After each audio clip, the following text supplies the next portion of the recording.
When a CSP logs into Telephone Agent, this is the default view when not on a call or account. The blue bar at the very top is the terminal server and can be resized and moved so as not to interfere with your screen. Here you see the terminal server bar resized and moved over to the right. Starting at the top of the screen of Telephone Agent, the blue bar is the title bar and contains connection information. You should see your operator name here. Below the title bar, the upper left window is the traffic window. You will see this box populate when you receive a call. This box also shows that IS is running and the Infinity Logger is running. Next is the on-off indicator. To accept calls, you will need to click here to turn on. To log out of Telephone Agent, you will need to turn off. To the right of the traffic window is the answer window. We will discuss this window in a few moments. Below the traffic and answer windows is an empty space. This area is not populated in Operator View when you are not on a call or an account. To the right of this space is the high-res bar. These icons along this bar open different windows to provide you with information. Clicking the icon will open the window. Clicking the icon again will close the window.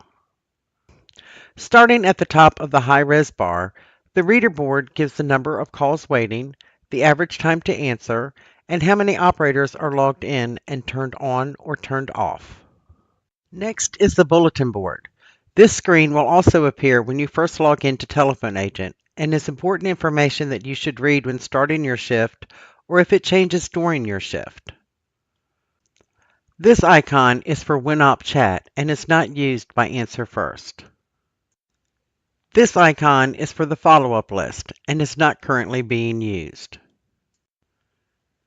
System Waits shows you incoming calls and other jobs that are awaiting an answer. Intelligent Dispatching lists current dispatch jobs awaiting a dispatcher's attention. Client List is a listing of all accounts in our system. The client list can be sorted by account number by clicking here, or it can be sorted by account name by clicking here. You can also click this radio button to search for a client by name or number. The Account in Use icon is used to see if another CSP is on the same account that you are on. It may also flash on if another CSP accesses an account you're currently working on.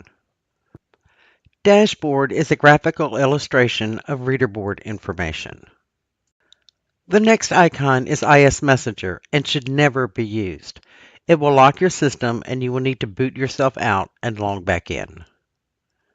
To the right of the high-res bar are the function buttons or F keys. These buttons are used to perform various functions within Telephone Agent and will be reviewed in depth later. While the buttons are on your screen to use, it is much better practice to use the keys on your keyboard. You should not rely on these buttons. Use your keyboard. When you receive a live call, the answer window will display the beginning of the answer phrase, which will usually continue into the message window. This entire phrase must be read verbatim. Let's examine the rest of the page. The box below the traffic window is the info pages index. This will list or index all of the info pages on the account. You can move through these by using the page up and page down keys. The highlighted info page name here will display in the info page window below. To the right of the info pages index is the special window.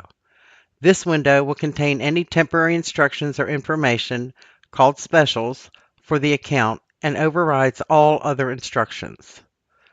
Below the special window is the script window. This is where the script is displayed and you will enter the information obtained from your caller. When you have completed or delivered a message, you are returned to Message Center view. You will also see Message Center displayed if you fetch an account. The left side of the screen is the message index. You can move through this list using the page up and page down keys or by using your mouse to click the message you wish to work with. This index can be sorted by clicking any of the column headings, such as subject or taken stamp. You can also use the filter at the bottom of the page to change what is displayed in the message index by clicking the filter button at the bottom of the index.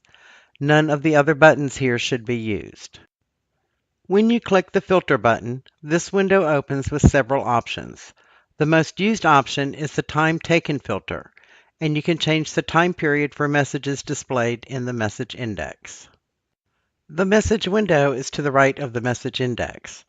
The message window will display the message that is highlighted in the message index. To view the history of the message in the message window, click the Show History Items button at the bottom of the message window. The history window opens and you can view the history of the message in the message window. Note that you may need to scroll down to view the entire history. When you have completed your work, you will exit the account.